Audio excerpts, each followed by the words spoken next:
कैसे हैं आप सब।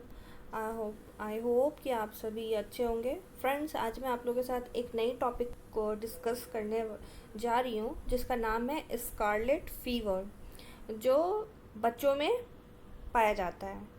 तो चलिए स्टार्ट करते हैं, स्कारलेट फीवर के बारे में जानते हैं।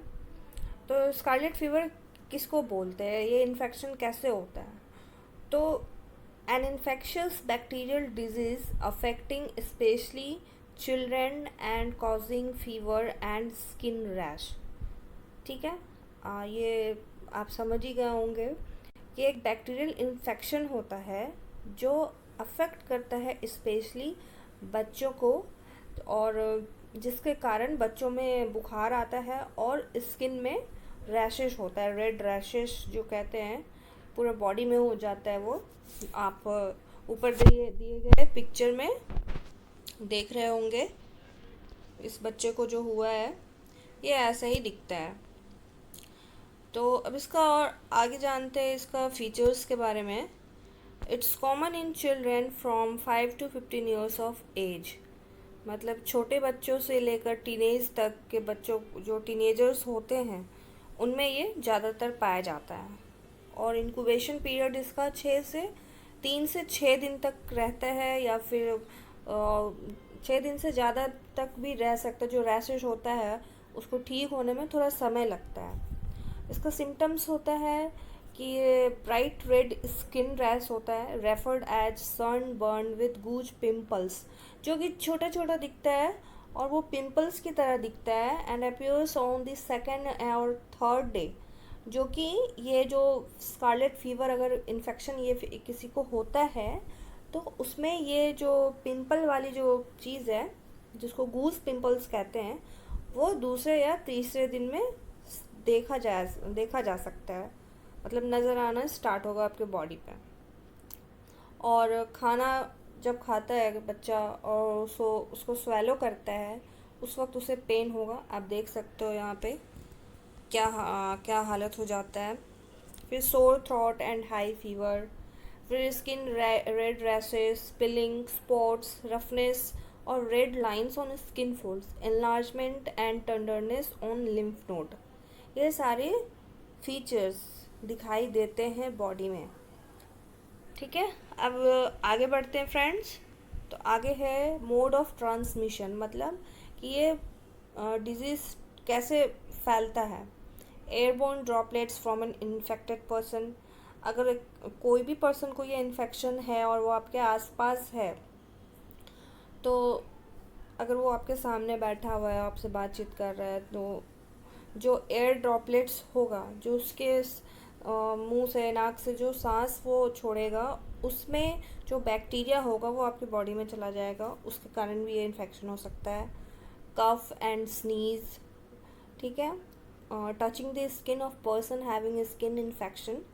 अगर ऐसे पर्सन को आप छू रहे हो या उससे उसका टॉवल शेयर कर रहे हो, उसका कपड़ा शेयर कर रहे हो, उसके साथ नहा रहे हो या उसके साथ नहला रहे हो, या फिर उसके साथ बेड पे उसी के साथ सो रहे हो, तो ये आपको भी ट्रांसफ़र हो जाएगा ये डिजीज़। और ये पिक्चर में आप देख रहे हो, इसको स्ट्रॉबेरी टंग कहते हैं। ये टंग में ऐसा सिम्टम्स नज़र आता है। आगे मैं इसके बारे में बताऊंगी। देखिए, ओरल मैनिफेस्टेशन, मतलब मुंह के अंदर क्या प्रॉब्लम, क्या चेंजेस आता है इस डिजीज़ को होने के बाद। In early stage the tongue exhibits white coating fine fungiform papilla or edematous hyperemic projecting above the surface as small knobs known as strawberry tongues। ठीक है, ये तो फिर साइंटिफिक वर्ड्स हैं जिसके इन सारी चीज़ों के, ये फंगस के कारण पैपिला फॉर्म कर जाता है। उसके वजह से, इन सारी चीज़ों के वजह से ये स्मॉल नोब्स, मतलब जैसे स्ट्रॉबेरी दिखता है ना, जो फ्रूट स्ट्रॉबेरी दिखता है, हमारा टंग भी बिल्कुल वैसा ही हो जाता है जैसे कि इस पिक्चर में आप देख रहे होंगे। ये वैसे ही दिख रहा है। ठीक है। दूसरा है चौथे या पाँचवें दिन, by the 4th to 5th day the coating is lost and tongue becomes deep red, glistening and smooth with swollen hyperemic papilla called as raspberry tongue। चौथे पाँचवें दिन ये कोटिंग जो है वो ख़त्म हो जाती है।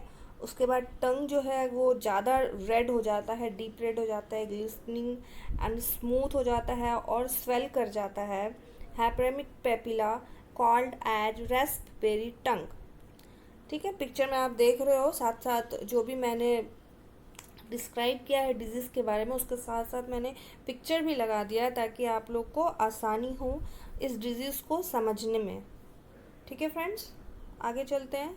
इसका डायग्नोसिस में इसका कल्चर ऑफ थ्रोट सिक्रीशन, जो हमारे गले थ्रोट से जो सिक्रीट होता है उसको एग्ज़ामिन करने के लिए लैब में दिया जाता है। कॉम्प्लिकेशंस इसमें क्या होते हैं? कॉम्प्लिकेशंस होता है अगर इसको ट्रीट नहीं करेंगे तो आपको और क्या क्या प्रॉब्लम हो सकती है।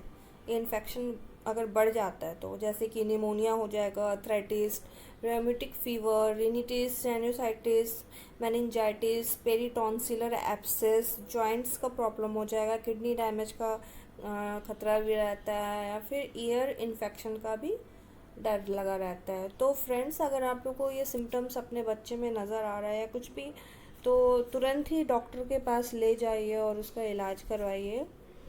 ये काफ़ी पेनफुल डिजीज़ होता है और ट्रीटमेंट इसका ये होता है कि इसका ट्रीटमेंट के लिए एंटीबायोटिक्स यूज़ किया जाता है और ऑइंटमेंट्स दिया जाता है फॉर टॉपिकल रिलीफ के लिए। मतलब कोई क्रीम दिया जाता है पेशेंट को अप्लाई करने के लिए रैशेस वगैरह पे। और ये देख सकते हो पिक्चर में मैंने लिम्फ नोड का दिया है।